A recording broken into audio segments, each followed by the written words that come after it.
Hello, how is everybody?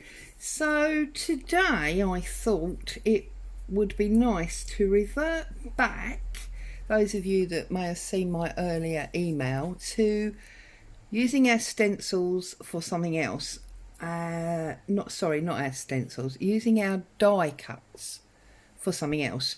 And I showed you that I'd used it to make a stencil and that I'd obviously coloured through, but last time I discarded all the actual die cut pieces because I was trying to create stencils.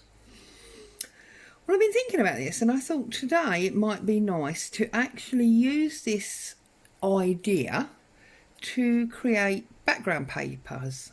So what I've done is I've joined 3 sheets of book page together and cut out my dies, and I've done it twice because I'm not quite sure how long it'll hold up. I want to do quite a lot of them. I've got a piece of coffee dyed paper, I've got my archival coffee ink pad, and I've got crushed olive ink pad as well. Now obviously these are just the colours that I've chosen. You can use whatever colours according to what your shapes are, but because I've got flowers and leaves, they're the colours I'm going with. So I'm just going to move all these up out the way at the moment because I'm thinking they should probably be in the foreground. And I'm going to take my stencil that I created with those dies, and initially I'm going to do the flowers, I think. So I'll do all the brown and then come back and do all of the green. Now obviously flowers are not generally brown. I want to go quite near the top, but I always think that these are a little bit sort of dried grass type flowers, you know, maybe even a little bit sort of past their best or whatever. They're not bright vibrant roses or the like, so I just somehow think that they look better brown. It's just my personal opinion, there is no reason, it's just the way I feel about them. But I think we all do that, don't we? You sort of look at something and you decide, you know, what you think about it. There are certain things at Christmas time that I just really don't like. For me, Christmas is very traditional and should be green and red. So when, you know, you see things in the shops that are, I don't know, say pink or grey or blue, it doesn't feel right.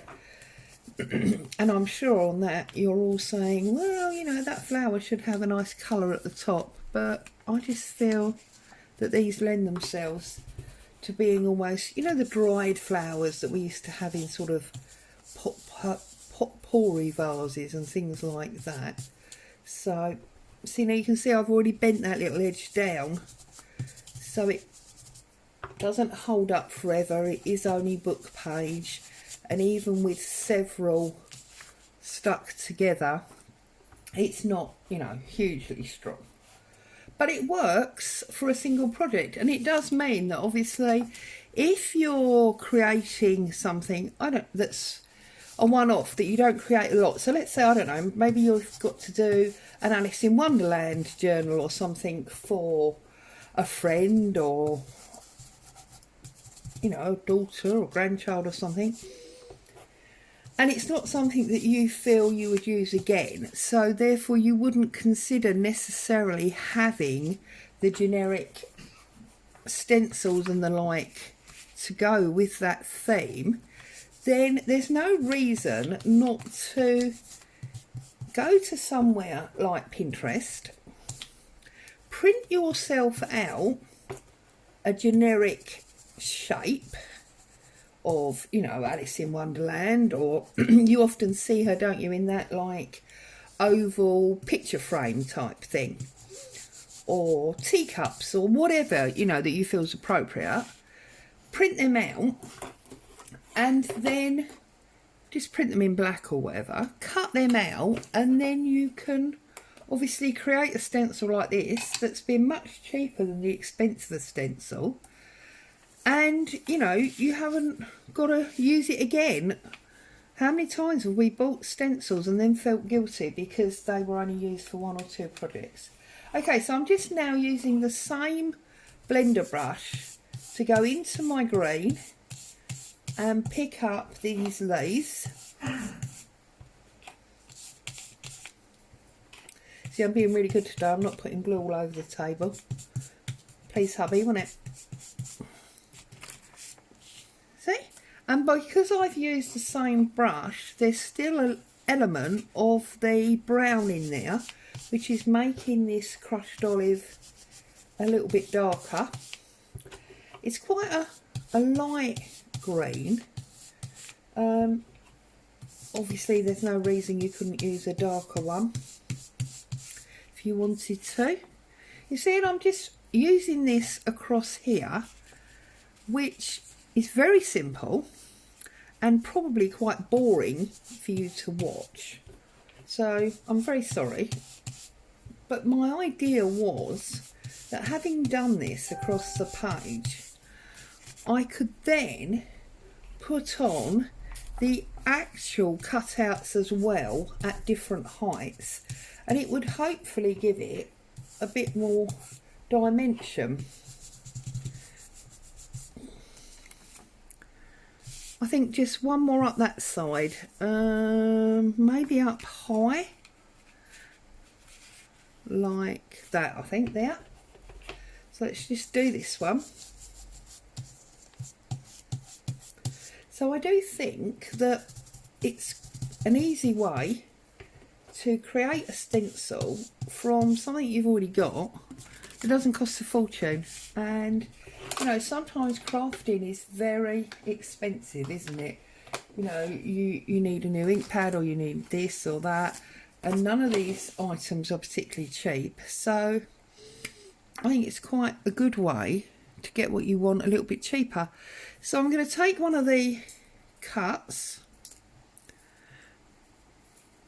very, very delicate, of course, deliberately in the book page, because I think, well, you could obviously do them in colour, but because this all started by using book pages, I thought it made sense. Then I thought I'd put these on top, and then we get a 3-dimensional pattern. Might actually be even better if we inked up the edge.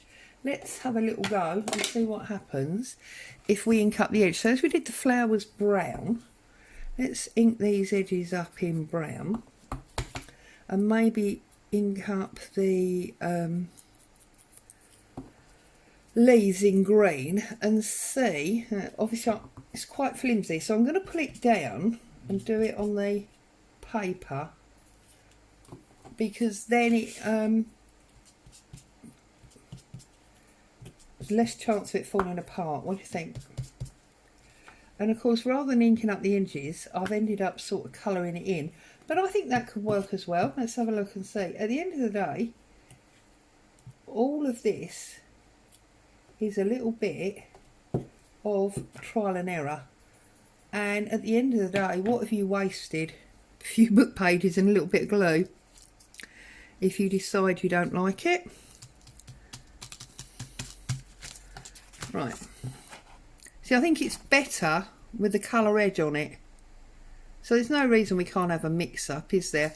So let's do a couple of the leaves and see how that works. So we get our green back out,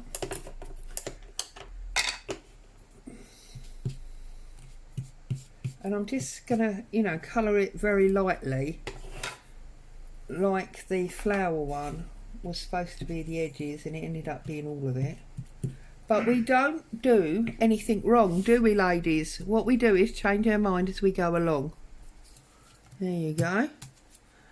See, now somehow I think the green on the leaf looks much better than the brown on the flower. Perhaps it's something to do with the shape. It's obviously something that just needs to be tested and played with, and that time will tell.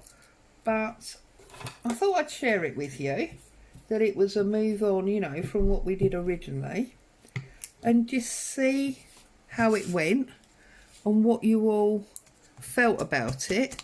And of course, by putting the book page ones towards the front, we're adding even more depth to the page. I think I'm going to put a flower here, but I'm going to put it off the edge as if it's disappeared. So let's have a little look. You know how sometimes when you take a photograph, especially if you take photographs the way I do, the thing you're supposed to be photographing is sticking off the edge of the page, and all you've really got is a picture of a wall or field or something. My family are always laughing, saying, "Oh, nice fence, Mum," or "Oh, I didn't know I liked that wallpaper so much, ha ha." Oh, I don't know. You just can't win sometimes, can you? There you go. Right, so I'm going to glue him up down the one side, and I'm going to put him, let's get rid of that, I'm going to put him right on the edge like that, and I can trim that off later. So there you go, a book page or a background page using our die cut stencils and the insides, the actual die cuts that we cut out. So I'm just going to trim off that edge so it's a proper square page again. Oh, got a wobbly hand there for some reason. You may need to obviously glue a bit better than I have, but it's here about, I'm here to share the principle with you, the technique. There you go, I hope you like that. Have a great day. I'll see you soon.